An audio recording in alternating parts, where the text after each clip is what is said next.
नमस्कार दोस्तों, मैं शिवम पांडे, कैमरामैन बलजीत सेबली के साथ स्वागत करता हूं आपका स्टडी ज्ञान न्यूज़ पर।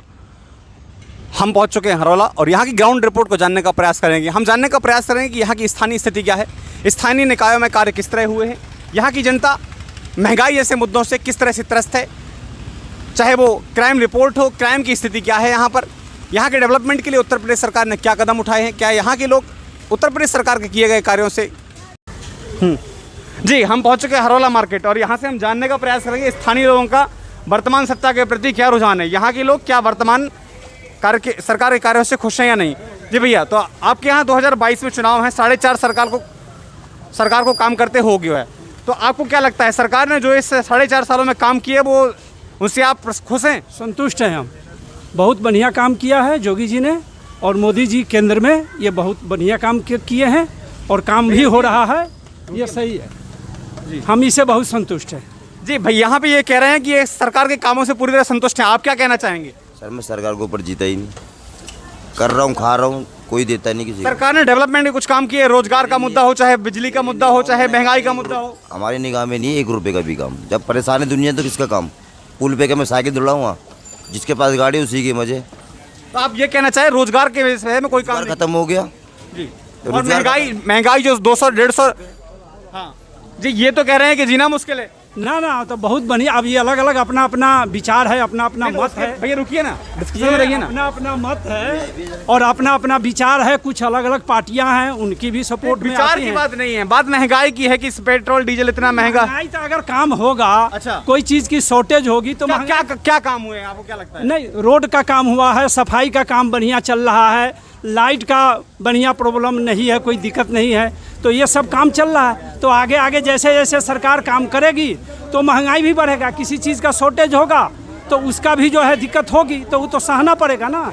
हमारे बगल में चीन देख लीजिए आज कहाँ से कहाँ पहुँच गया और हम लोग हिंदुस्तान अभी बहुत सारे पीछे हैं। चीन की जीडीपी तो लगातार कोविड काल में भी पॉजिटिव रही और भारत की जीडीपी जो है ना वो नेगेटिव में गई है। तो इसके विषय में भाई ने कहा कि ये पूरी तरह से सहमत हैं, सरकार ने जो काम किया उसके कार्यों से पूरी तरह से खुश दिख रहे हैं। आप इस विषय में क्या कहना चाहेंगे? हम तो सर इसलिए ये कहना चाहते हैं कि जो पहले सुखी थे आज भी वही सुखी है, क्योंकि ये परंपरा शुरू से ही चल रहा है कि जैसे अंग्रेज ज़माने में कुछ लोग खुश थे, उसी तरह किसी की भी सरकार है, लेकिन गरीब कभी भी खुश सुखी नहीं हो सकता। इसलिए कि राजनीति जो है ना थी गरीब को दूर करने के लिए नहीं, वोट लेने की राजनीति होता है। और अगर देश को आगे ले जाना है तो राजनीति को पहले यदि आरक्षण को ख़त्म करना पड़ेगा। राजनीति हो रहा है वोट के लिए, इसलिए कि अगर घोड़े को बांध कर गधे को दौड़ाया जा रहा है तो देश कभी आगे नहीं बढ़ सकता है। अगर मान लीजिए कहने का मतलब है कि आरक्षण देना है तो गरीबी के आधार पर दे, जाति के आधार पर नहीं देना चाहिए। और यहाँ कोई भी नेता आज तक पैदा नहीं हुआ जो आरक्षण को ख़त्म करे। अगर किसी नेता में ताकत है तो आरक्षण को ख़त्म करे और ईमानदार आदमी को आगे बढ़ाए। यानी कि इलेक्शन तो कोई भी जीत जाता है। आज जैसे जज का हत्या हुआ है वहाँ झारखंड में, तो क्यों हत्या हुआ? अगर खूनी का एक लड़का सीएम बनेगा तो यही होगा। लेकिन इसमें पब्लिक कमी है, लोग नेता चुनते समय नहीं देखते हैं कि हमारे लिए क्या करेगा। वो तो बस झूठ साच बोल देते हैं, उसी हवा में वो लोग उड़ जाते हैं, ये देंगे वो देंगे। आज केजरीवाल जी जो है इतना माने घटिया किस्म के सीएम है, ये अंग्रेजों के तरह लोगों को गुलाम बना देंगे। फ्री में खिलाकर फ्री में ही खिलाकर आदमी गुलाम बनता है। अब मेहनत करने वाला आदमी कभी भी नाली साफ कर लेगा, लेकिन वो किसी गुलाम नहीं बन सकता है। तो आपका मुख्य मुद्दा आरक्षण है कि आरक्षण के ऊपर गवर्नमेंट को काम करना चाहिए। हाँ। और आरक्षण दिया जा रहा है, एक ऐसा नियम भाई, हम अच्छी सरकार चुन के लाते हैं कि अच्छी लोगों को नौकरी मिले, पढ़े लिखों को अवसर दिया जाए, और जो नहीं पढ़े लोग उनको भी पढ़ने का मौका दिया है कि वो अपने बल पे खड़े हों। ये नहीं कि उनको अब विकलांग बनाया जा रहा है।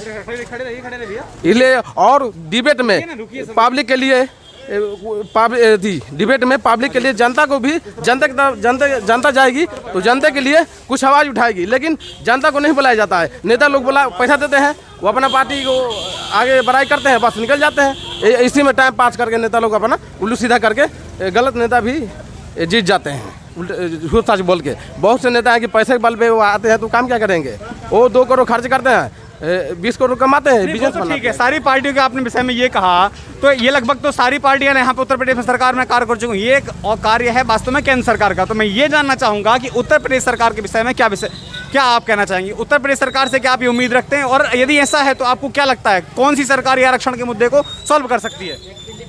आरक्षण की मुद्दा को सब आदमी शिक्षित होंगे तभी ये मुद्दा खत्म हो जाएगा। आपस में मिलकर सब आदमी समझदार होंगे कि हाँ जी, अगर आरक्षण से हम खुद कमजोर हो रहे हैं, अगर आज तो ये तो व्यक्तियों का मुद्दा हो गया ना, इसमें सरकार क्या है? आपने खुद ही कहा, आप अपने मुंह से ही कह रहे हैं कि इसमें व्यक्तियों को खुद ही साक्षर होना चाहिए। जब व्यक्ति खुद ही साक्षर होंगे तो इस विषय पर कार्य करेंगे। तो आपके कहने का ये अर्थ हो सकता है एक बार कि व्यक्तियों के साक्षरता के ऊपर गवर्नमेंट को अच्छे से काम करना चाहिए, ना कि गवर्नमेंट का ये मुद्दा हो सकता है कि गवर्नमेंट को आरक्षण के मुद्दों पर काम करना चाहिए। क्योंकि एक ही बार में देखिए SC/ST एक्ट सुप्रीम कोर्ट ने हटाया था, सरकार के ऊपर इतना प्रेशर बना कि उसको वापस लाना पड़ा। उस विषय में क्या कहेंगे आप? ये तो वोट की राजनीति, अगर आरक्षण तभी खत्म होगा जब राजनीति खत्म हो जाए। जैसे चाइना में है, अच्छे आदमी को चुन दिया जाता है सरकार, जो हम करोड़ों अरबों करोड़ रुपये खर्चे करते हैं इलेक्शन में, वही शिक्षा पे खर्चा करेंगे तो उससे देश आगे बढ़ेगा हमारा। लेकिन ये जो कोई भी पार्टी आएगा तो आरक्षण खत्म इसलिए नहीं करेगा, उसको वोट की लालच है। अगर आरक्षण खत्म करेगा तो गलत ही नज़र से देखते हैं, वो पार्टी को हरा देते हैं। इसलिए पार्टी भी मजबूर है।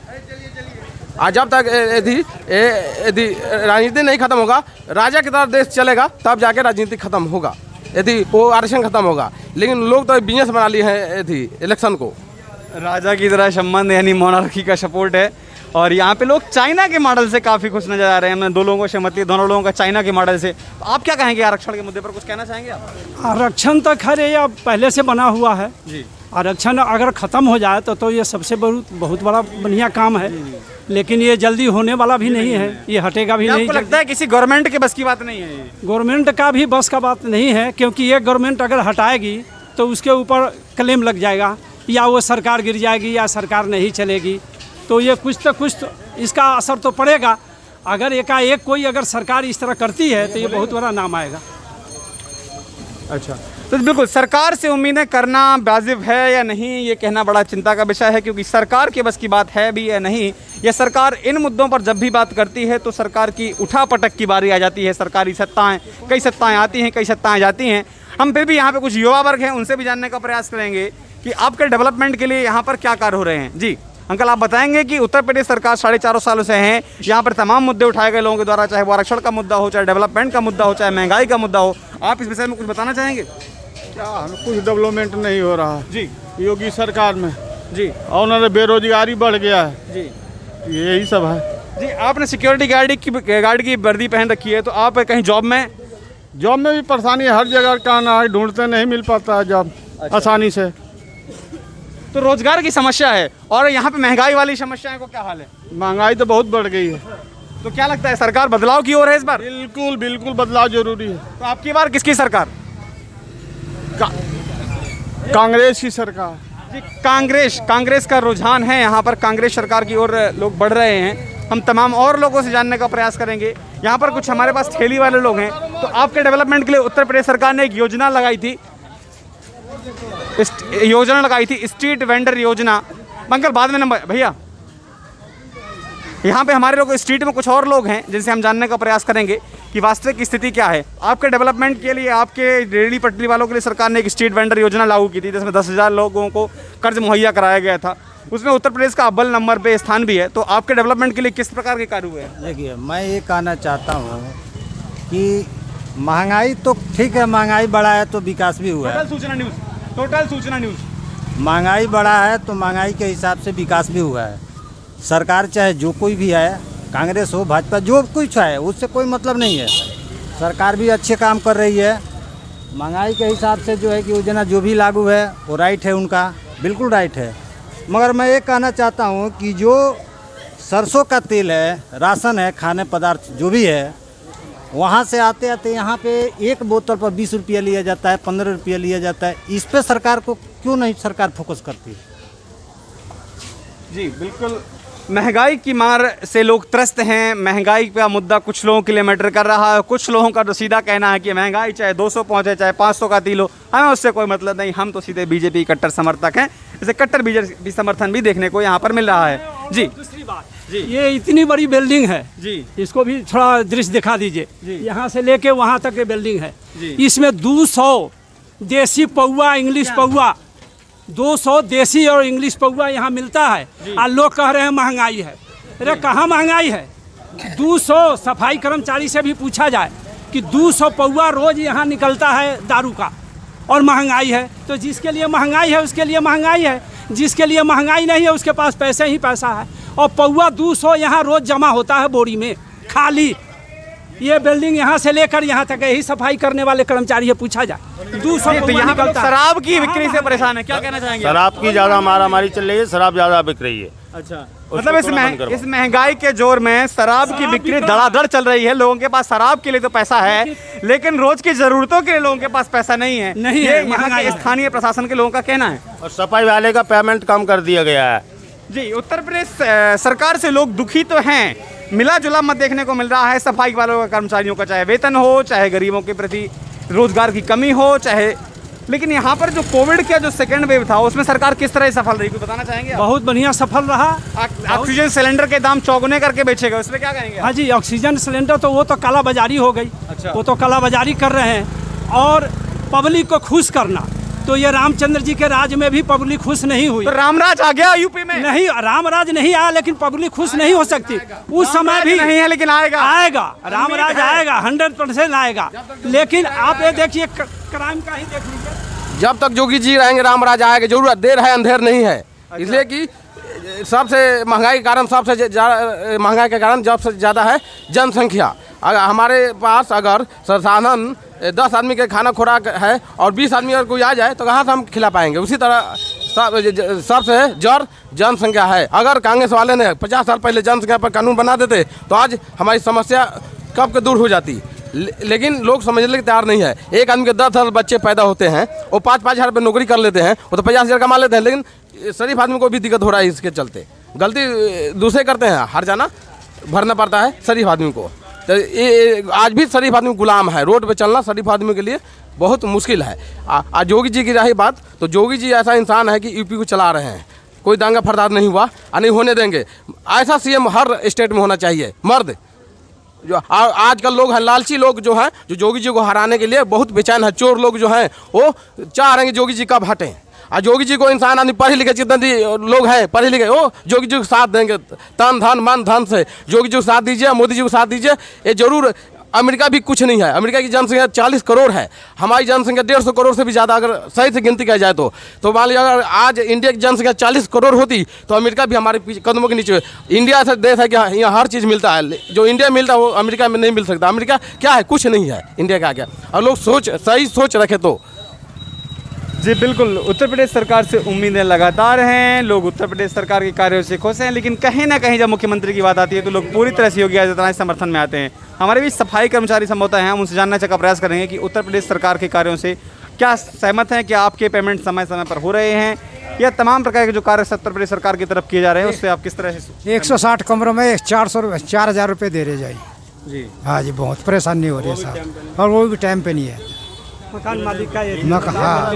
अच्छा, बिल्डिंग मालिक की बात कर रहे हैं आप। जो प्राइवेट ओनरशिप हैं, जो प्राइवेट एंटिटी हैं, वो आपसे काम कराते हैं कमरों के अंदर। 160 कमरों की सफाई करनी होती है आपको, सफाई यानी कि कचरा उठाना होता है वहाँ का, तो उसका पेमेंट आपको कितना मिलता है? 4,000 रुपये दे रहे हैं। 4,000 रुपये महीने का? हाँ जी। 160 कमरे का, 160 कमरे की आप सफाई करते हैं, वहाँ कचरा उठाते हैं, और वहाँ के प्राइवेट ओनर जो आपको हैं 4,000 रुपये का पेमेंट करते हैं। तो आप क्या चाहते हैं उन लोगों से? सरकार हमारी ये जो गुजारिश है, क्या नाम, थोड़ी तनख्वाह बढ़नी चाहिए हमारी। अच्छा, हाँ तो आप केवल प्राइवेट ओनरशिप के लिए काम करते हैं या गवर्नमेंट कर रहे हैं? प्राइवेट? हाँ जी। जी जी। तो यहाँ पर लोगों का यही कहना है कि प्राइवेट लोगों के स्तर पे जो काम कर रहे हैं वहाँ पे भी सैलरी बढ़ाने की डिमांड है कि 160 कमरों में लगातार वो सफाई कर रहे हैं, और वेतन के नाम पे वही 4,000 रुपये। तो बिल्कुल निश्चित तौर पर इस पर विचार करना होगा उत्तर प्रदेश सरकार को। हम कुछ और लोगों से जानने का प्रयास करेंगे यहाँ पर स्थानीय लोगों से कि वास्तविकता यहाँ की स्थिति क्या है। यहाँ के हम सफाई कर्मचारी से बात करना चाहेंगे जो वास्तव में नोएडा को स्वच्छ नोएडा बनाने के लिए जिम्मेदार हैं। जी, हम यहाँ पर इनसे जानने का प्रयास करेंगे कि इनकी वास्तव में क्या समस्याएँ हैं। समस्या यही है कि ये कूड़ा छाट के नहीं देते। हम लोग बोलते छाट के दो तो ये लड़ाई करते हैं हमसे और बदतमीजी करते हैं, और सपोर्ट लड़ने के लिए और आदमी भी खड़े हो जाते हैं उन लोगों के लिए। ये नहीं देखते कि ये भी इंसान है और ये भी मतलब काम कर रहे तो इन्हें थोड़ा सपोर्ट करें। ये सपोर्ट नहीं करते और गंदगी के लिए हमें करते। हम क्या कर सकते हैं, ऊपर से हमारी कंप्लेंट जाती है। बताओ कहाँ तक करें हम लोग। तो कंप्लेंट में उत्तर प्रदेश सरकार आपके ऊपर एक्शन लेती है? जी वो तो और हमें ही डांटती है, हमसे कहते हैं काम सही करो, काम सही करो। बताओ कहाँ तक करें। अभी काम करके खड़े हुए हैं, तुरंत एक पन्नी भर के लाया, वो भी देखो कीड़ा चल रहा है। कीड़ा चलते हुए वो बोल रहा है इसे छाटो। हम कैसे छाटे इसे? नहीं बोला तो उसे वापसी ले चल दिया कंप्लेंट डालने के लिए। बताओ ये कोई तरीका है? और तमाम सैलरी वैलरी के मुद्दे आपके सब सही चल रहे हैं? सरकार है आपकी सैलरी वैलरी के लिए बढ़िया काम कर रही है? सैलरी हमारी 9,000 है जी, कट पीट के, और 2-4 छुट्टी हो जाती है, 7-8 तनख्वाह मिलती है हमें, उससे ज़्यादा नहीं मिलती हमें। तनख्वाह हमारी आती है 10 तारीख को ही, तनख्वाह 10 तारीख को आती है, लेकिन 10 तारीख को हमें वही मिलते हैं। हमारी जो नागा हो जाती है 2-4, उसके 7-8 हज़ार रुपये में मिलते हैं। अब बताओ 7-8 हज़ार में कैसे घर चलेगा? गरीब आदमी हम लोग कैसे 8 घंटे हम ड्यूटी कर रहे हैं, नरक में हाथ डाल रहे हैं, कोई हमारी सुनवाई नहीं होती।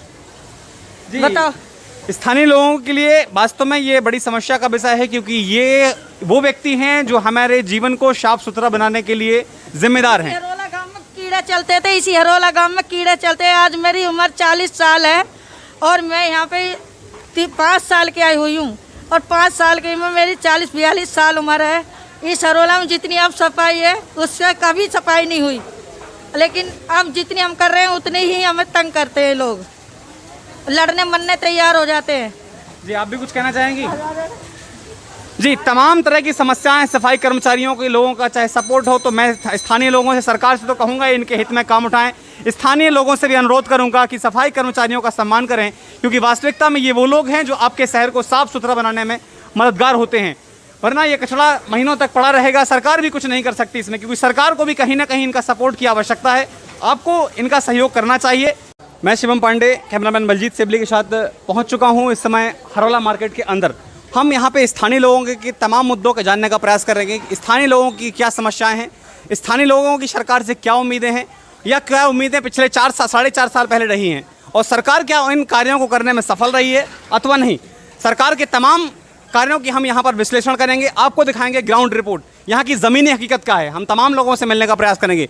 जी भैया, तो आप क्या कहना चाहेंगे उत्तर प्रदेश की सरकार के कार्यों से, किस तरह से आप प्रभावित हैं? देखो, सबसे पहले तो यहाँ पे जो है ना ग्राम पंचायत के चुनाव ही नहीं होते। जब ग्राम पंचायत के चुनाव नहीं होंगे, जब उस आदमी से उसका मूलभूत अधिकार छीन लिया जाएगा, तो वो जाएगा कहाँ? नोएडा प्राधिकरण जाओ, नोएडा प्राधिकरण काम नहीं कराता। ठीक है, प्राधिकरण में कोई सुनवाई नहीं। मैं आपको गली दिखाना चाहता हूँ, पूरी गली में 15 दिन से सीवर बह रहा है, और बहुत सारी शिकायत कर ली, IGRS पोर्टल पे शिकायत कर ली, उसमें पूरे की पूरी सीवर लाइन बदली जानी है। इन्हें कोई मतलब ही नहीं है, इन्हें कोई लेना एक ना देना दो। अगर प्रधानी के चुनाव होते, कम से कम प्रधान के सामने जाके तो कह देते, चाहे यहाँ कोई भी आदमी कितना ही बड़ा सही, उसकी आज गांव के अंदर कोई औकात नहीं है। क्यों? क्योंकि जो नोएडा प्राधिकरण है, मौलिक अधिकार छिन गए हैं। सरकार को चयन करने का अधिकार, न्यूनतम अधिकार जो था वो ग्राम पंचायत से शुरू होता था, जो यहाँ खत्म है।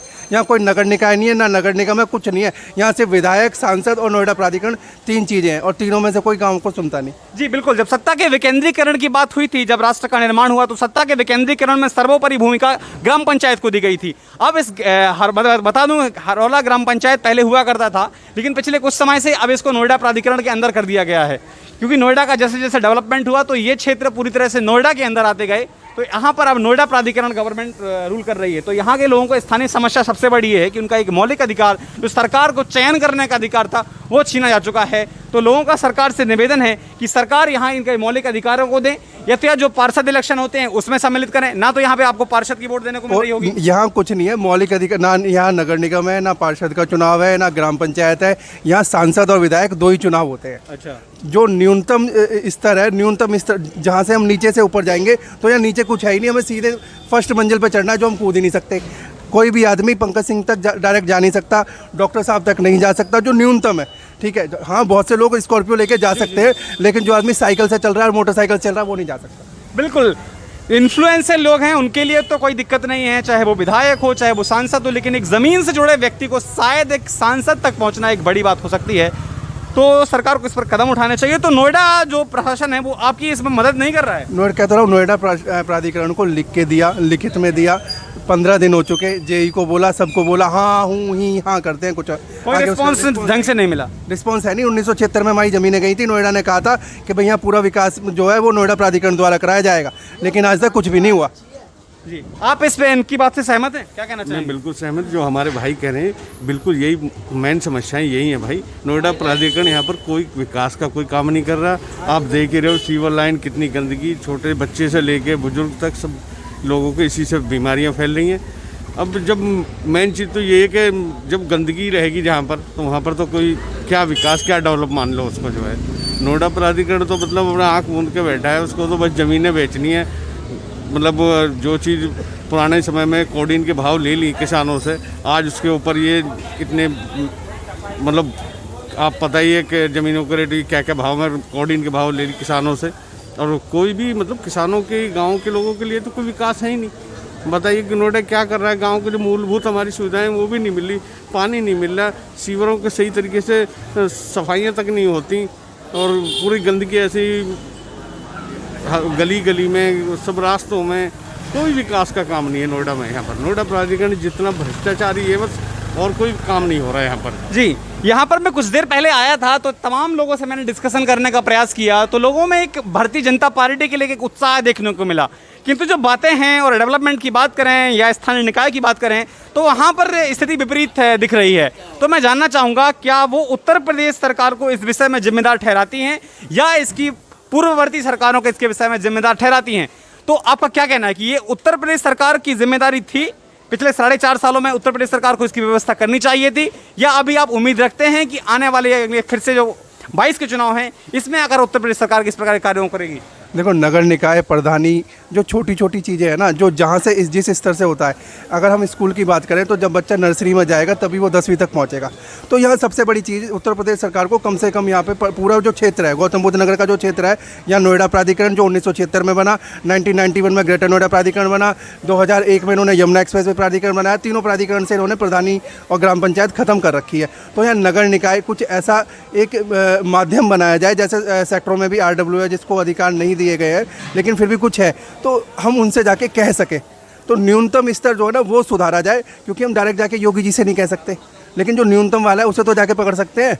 तो कम से कम यहाँ पे ग्राम पंचायत, नगर निगम, कुछ ऐसा नगर निकाय का जो है वो बनाया जाए। इसका प्रावधान उत्तर प्रदेश सरकार कर सकती है। अब जो 6-7 महीने बचे हुए हैं इसमें वो एक प्रावधान कर ले, बिल लेके आए और उसे पास करा दे।